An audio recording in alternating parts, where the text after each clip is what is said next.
No! What was it? Hey, I'm Johnny Jambukas. If you've seen any of my previous videos, you know that I work a lot with Kumiko. But all the Kumiko panels that I've seen have always been flat panels. So I was curious to see if it's possible to bend them. But to be honest, I'm very nervous about this entire process because a lot of work has to go into it before a very big problem can happen. So fingers crossed that it all works out. After doing a bit of math, I figured out that this panel needs to be 7 feet long, which makes it the biggest panel I've ever made. I'm starting by cutting some strips at 1/2 inch by 1/8 inch by 7 feet. I also need some shorter ones that will run diagonally across the grid.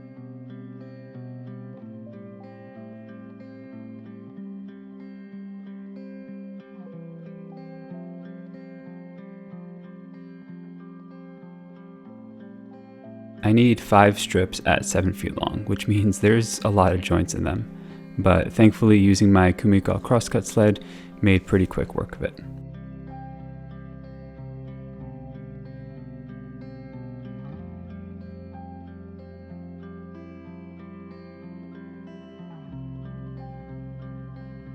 It also didn't really hit me how long these are until I recorded this clip. It just seems like they keep going on.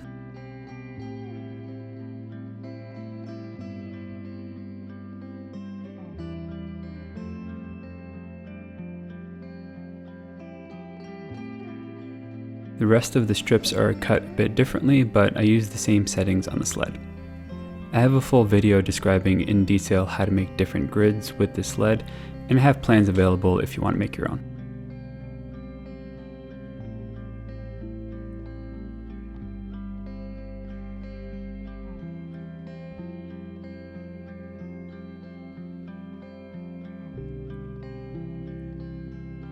With all the joints cut on the strips, I moved inside where it was a little bit warmer so that I can glue the grid together.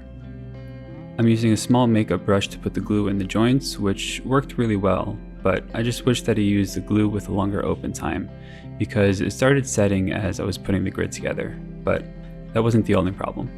After flipping over the grid and adding the rest of the strips, the entire grid started twisting. So I added a weight on the end while I glued the rest of it together, and weighted down the entire panel afterwards, hoping that it would at least minimize the twist. While the glue is setting, I'm making the infill patterns, and I'm starting with the Asanoha pattern, which I've made quite a bit and you've seen quite a few times in my past projects.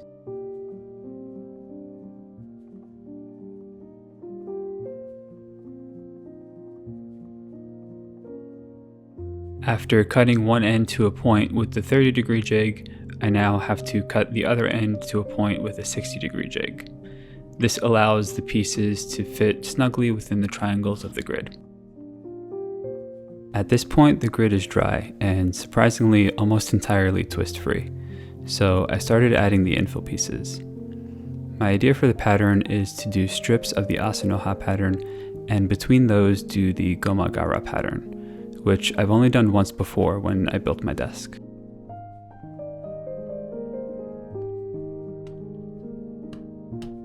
I cut 192 pieces for the Asanoha pattern, and I need another 192 pieces for the Gomagara pattern. My fingers are hurting quite a bit at this point, but it's still so satisfying to cut these.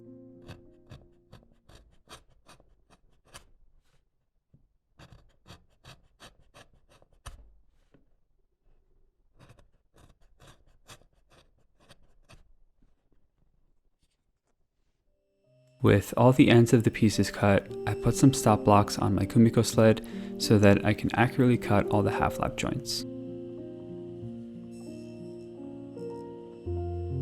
There are 2 types of pieces needed in this pattern.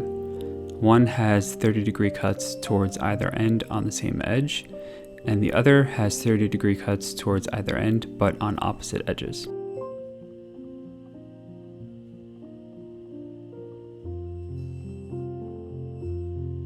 These pieces link together a very specific way to make these A-like triangles. Doing this only once before, about 2 years ago, I was expecting this to be much more difficult, but Surprisingly, I got much nicer results than what I was initially expecting.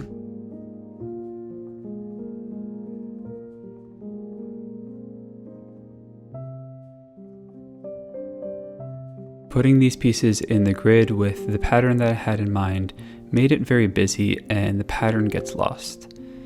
So I rearranged all the pieces to form this pattern, which I think looks much better. After gluing all 384 pieces in, I trimmed the ends of the grid so that I can glue on these thicker strips. These will sit in the upper and lower rings of the lamp, which I'll make later on.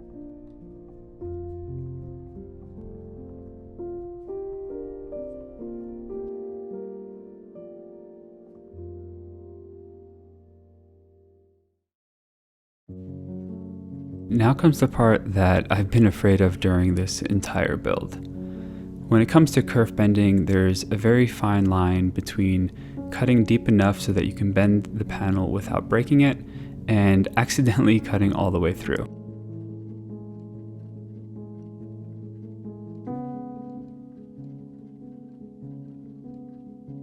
With this panel being so long, I came to the point where I have to flip the panel around so that I can finish making all the cuts.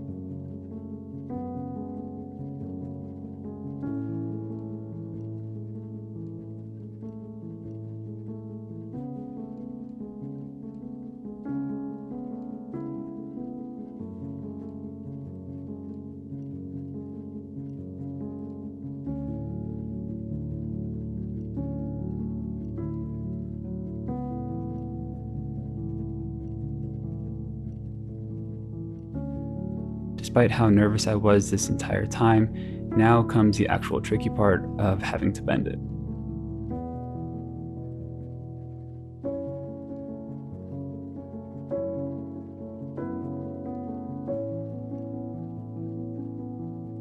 I thought if I placed towels soaked with hot water on top of it and pressed the towels down to transfer some of that water into the wood. After a few minutes of this, it was time to bend it.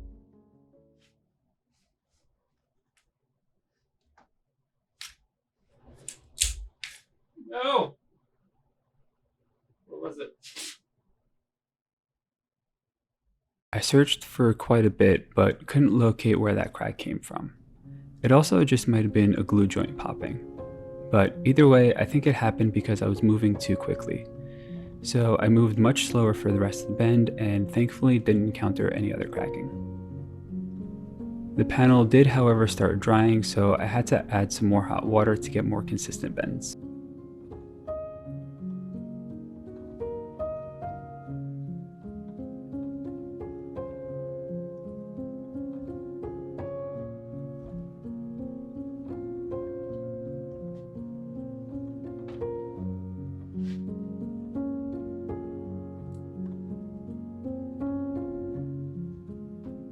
With the stressful part thankfully over, I took a break and let the CNC do some work, and cut out the rings that will frame the panel. The bottom is a simple ring with a groove in it where the panel will sit in, and a rabbet on the inside to add a diffuser later. The top ring is where the lamp will hang from, but I also cut out this design to allow some light to shine upward and reduce the weight.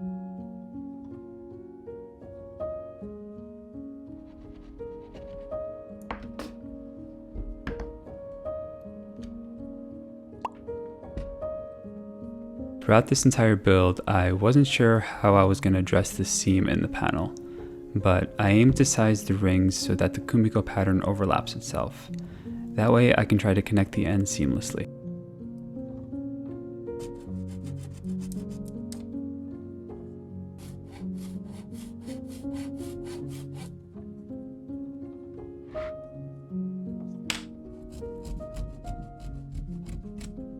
I was getting pretty excited when I saw how well the pattern lined up. It was a little tight to fit in the bottom ring, but I was able to get it in. And at this point, I couldn't help myself. I had to see what it looked like with the top ring on too.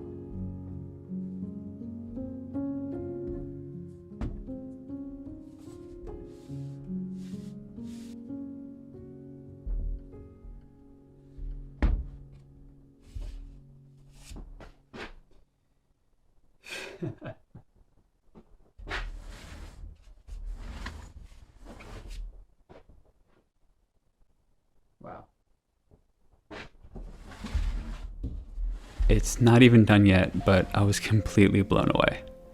After this, I carefully took it all apart so that I can add the iron-on edge banding on the rings.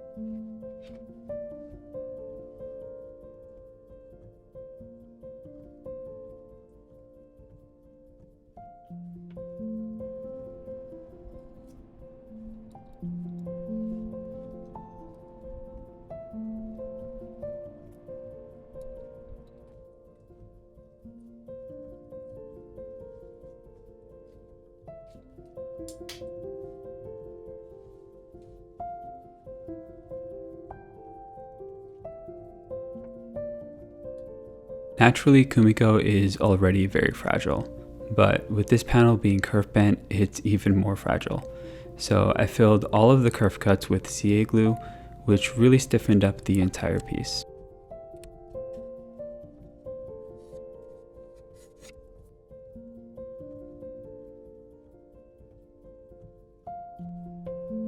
The order of assembly was a bit tricky to figure out. There are still several steps needed to finish the project, and some steps need to happen before others that, in a normal project, would happen much later. But I figured for now I can at least glue on the top ring.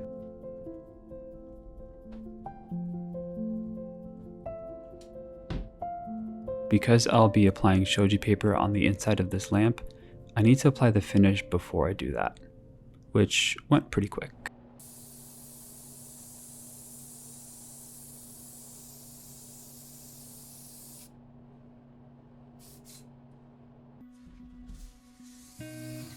Speaking of the paper, I'm using a laminated shoji paper with a sakura design.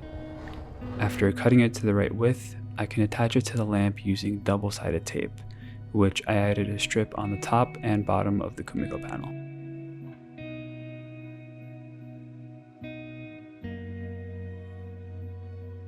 I rolled the paper inside out to make it easier to apply. This way I can roll it along the inside of the panel and adhere it to the tape.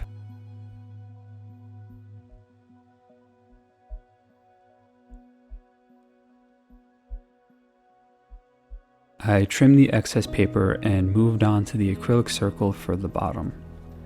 I'm adding shoji paper to this to mainly help diffuse the light, but also the sakura design helps to add a bit of texture so it's not just a big white circle. After peeling off one side of the protective cover, I added double-sided tape to adhere the paper to the acrylic.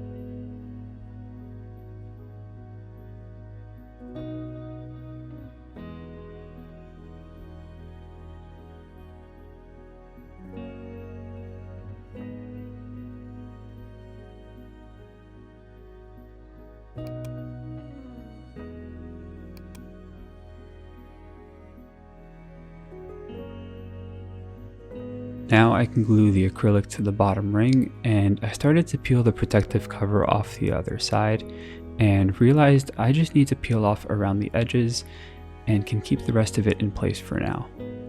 I taped it back so it wouldn't get in the way and added CA glue to the bottom ring. But right here is where my camera decided to stop recording. But I glued that in place, and now I can glue the bottom ring to the rest of the lamp. The last thing to do is to remove the protective cover and turn it on.